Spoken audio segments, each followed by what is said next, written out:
strange. The commentators Amanda Ferguson and Malachy Docherty with us this morning. Malachy, morning to you. Morning, Stephen. Good morning. Amanda. Amanda, morning to you. Good morning, guys. Good morning. Is the PSNI as acceptable as it should be, given the hinterland of Northern Ireland, Amanda?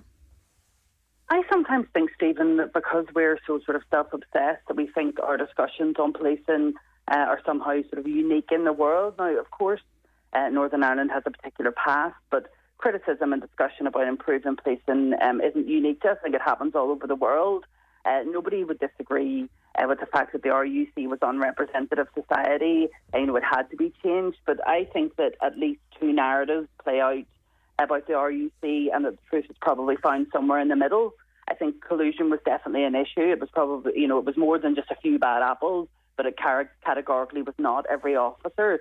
So for anyone to suggest that just isn't being realistic. And I think that our conflict or our troubles or dirty war, whatever you want to call it, involved Republican, loyalist and state violence, and that in 2022 that is something that hangs over police. Too often they are dragged into our really dysfunctional public discourse. And I think that policing is a privilege. I think like any job you get, there are those who are good at it and there are those who are not so good at it. And I think some of the insecurity about the future of Northern Ireland and intentional distortion of information drives the false narrative about two-tier policing in Northern Ireland. We saw in December the Detail investigative website did a report indicating that close to double the number of Catholics and Protestants were arrested and charged over a 5-year period in Northern Ireland, according to PSNI statistics. Now, we need to explore the why of that, and sometimes we're not particularly good at doing that. But I know for myself, recently I had to speak to police about dangerous online abuse because of my role as a journalist. I also had to deal with police when a man exposed himself to me over the phone, and they were efficient and professional about that. And I just think as part of our imperfect peace process, lots of changes had to happen. And of course the RUC had to change, and the PSNI undoubtedly is very different. Has progress been made? Yes, it has. Could it be better? Yes, it could. Malachy, this documentary, Paul Slane, who we just heard from there, he sits in front of me in his wheelchair. Paul lost both his legs in an IRA mortar bomb attack. And you think of officers like Paul and others who 20 years ago were asked to leave behind the emblems, the name, everything that they had devoted their career, their lives to, sometimes their personal safety to, for the benefit of Northern Ireland. And has Northern Ireland moved forward enough in policing since then? I think policing moved a lot faster than it gets credit for. I started working with the RUC in their training section part-time in the mid-90s. It was basically just after the Canary Wharf bomb. It was my first session with them at the training centre in Garnerville. And then I was invited to work with the probationer trainees at the Maydown in Derry. And I would meet with groups every fortnight for, about 5 years. And so in that 5 years, because I always had one group in front of me for 2 hours and was going through all the probationers, I must have met every single member of the RUC at that time. Had them in a room with me for a 2-hour period. So I think that, that was a fascinating experience for me. And I hope it was a fruitful experience for them. But what it showed me very clearly was, one, that the RUC was already changing long before Patton. They had anticipated the change was coming. Some of the young cops were quite disgruntled about that.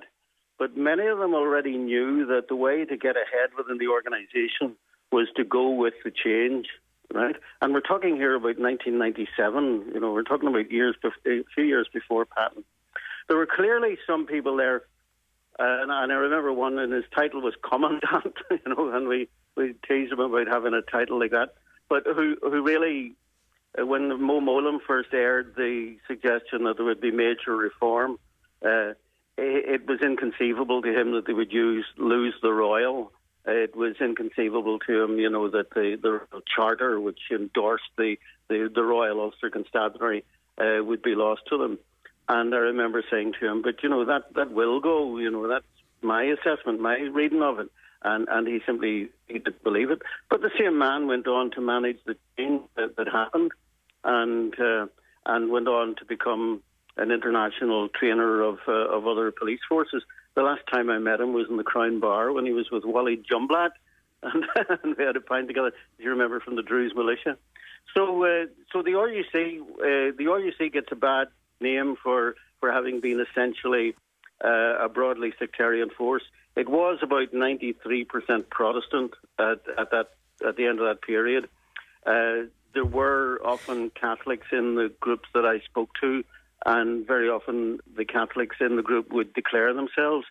Sometimes they would say things like, "We never talk about religion here," and I would say, well, hang on a minute, normal people who are relaxed with each other can talk about anything, and therefore I would worry that there was a guardedness about them.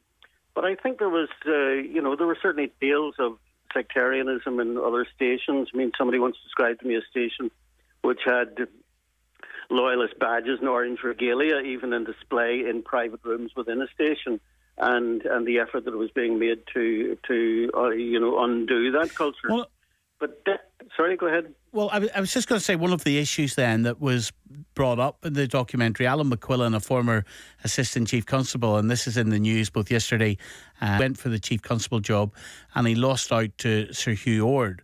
Amanda, I know you've seen the documentary ahead of it being broadcast tonight. Alan McQuillan claims that after the appointment of Sir Hugh Ord, he was approached by a senior figure from the DUP who said they were prepared, he claims, to back him financially in an effort to challenge that. I was approached by a senior member of a unionist party and asked to take a judicial review to try and overturn his appointment. Who approached you? I'm not going to say who it was, but I was approached, and I said, which party? Tell me which party. It was the DUP, of course, and was told that... and what did they say to you? Well, they said to me, they fed me a line about how the process had been conducted, and they asked me, was I prepared to take a judicial review, and I said, I didn't think it would succeed, and secondly, I wasn't going to risk 30,000 in that, and I was told money could be made available, and then I realised... So the DUP didn't want Sir Hugh Ord in the job? No, they didn't want Sir Hugh Ord in the job, no. Why not? He wasn't their man. Now, the DUP categorically deny that happened. Sammy Wilson has spoken out about this. Sammy says, I was on the panel that selected Hugh Ord. Alan McQuillan is talking nonsense, says Sammy Wilson. If he wanted to judicially review the chief constable appointment, that's a matter for him. Why has his conscience only been pricked 20 years later? Amanda? Yes, Stephen, I did get to watch the advanced screening of the documentary, and some contributions are more interesting than others, but certainly this was one where my ears pricked. As a journalist, when you're listening to shows such as this, you think of top lines, and this was definitely one of them. Now, obviously, the DUP is denying all knowledge of this, but, what does Alan McQuillan have to gain from telling you this? He didn't appear to be someone, who was anxious or was putting on a performance whenever he was talking about this. It was very matter of fact. I think one of the interesting lines that he just said there was, it was the DUP, of course, almost as if it's expected that would be the type of conduct that the DUP might find themselves participating in. So, he wasn't their man, that simple. It's vying for position. I just find that really I'm not surprised. Like it's shocking to hear it come up, but I'm not really surprised whenever I hear allegations such as this, because I think that I'm not saying that Northern Ireland is a corrupt society from top to bottom, but certainly whenever you hear utterances like this, it does seem as if it's the sort of thing that may have happened in this place because we are such a mess. I really think that when we're talking about policing, our politics is so dysfunctional, and everybody suffered, and it was so raw that these kind of conversations, likely did happen. And as I was saying earlier in the conversation, we really need to stop pulling the police into the middle of our dysfunctional politics. How exercised people are going to be about something that happened decades ago is another thing. But, to the point on police reflecting the community that they serve, we do need to improve representation. For example, we've yet to see a female in the top job of chief constable. You know, the community background and the diversity within the police service needs to improve. And as I said, where mistakes are made, lessons need to be learned. But you know, there can be no harm from having conversations or you doing a documentary to explore where we at around policing. But you know, certainly I sometimes think that too often that our past, sort of feeds into the narratives of today. And sometimes you find people who don't have a clue about how bad it was here back in the day, giving opinions about, you know, what they think, is happening in society, you know, and what should happen next, and sort of promoting this kind of toxic conversation around our future, which is dangerous. You know, it's dangerous in a society such as ours for distorted information to make its way out into the mainstream. And unfortunately, I think that there are some people out there that perhaps, are wreckers in society who maybe have some sort of twisted war envy that they didn't get to participate in whatever our conflict was. And I think sometimes that too much focus can be put on to what they have to say on matters rather than people that were actually there. With regards, and if I was a betting woman, I would bet that what Alan McQuillan has outlined probably did happen. Yeah, and he's not suggesting that anyone involved in the actual selection process was involved in any impropriety. You can watch what Alan is specifically saying on the documentary, BBC One 10:35 tonight. Has it gone full circle that the PSNI was created at a time when a police force in Northern Ireland needed to win over the confidence of the nationalist community? Has it gone full circle now that our police force has reached out so much to nationalists that loyalists have credibility when they say that they have been forgotten? Or has that just been hyped up by loyalists for their own political advantage? Jim Allister, leader of the TUV, with us this morning. We're going to hear from Doug Beattie, leader of the UUP, in just a moment. Where's the evidence, Jim, that this is a two-tier police force? Well, I think you only have to cast your mind back over the last year or 18 months. And, of course, the most seminal issue is that relating to the burial of the terrorist story, where the police surrendered the streets of Belfast to the IRA, where they stood back, allowed the COVID regulations to be breached in numerous ways.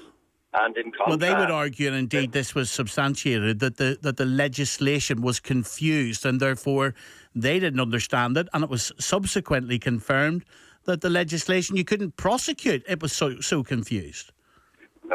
What a pitiful excuse from a police service who anyone knows that in June 2020 you were not allowed to board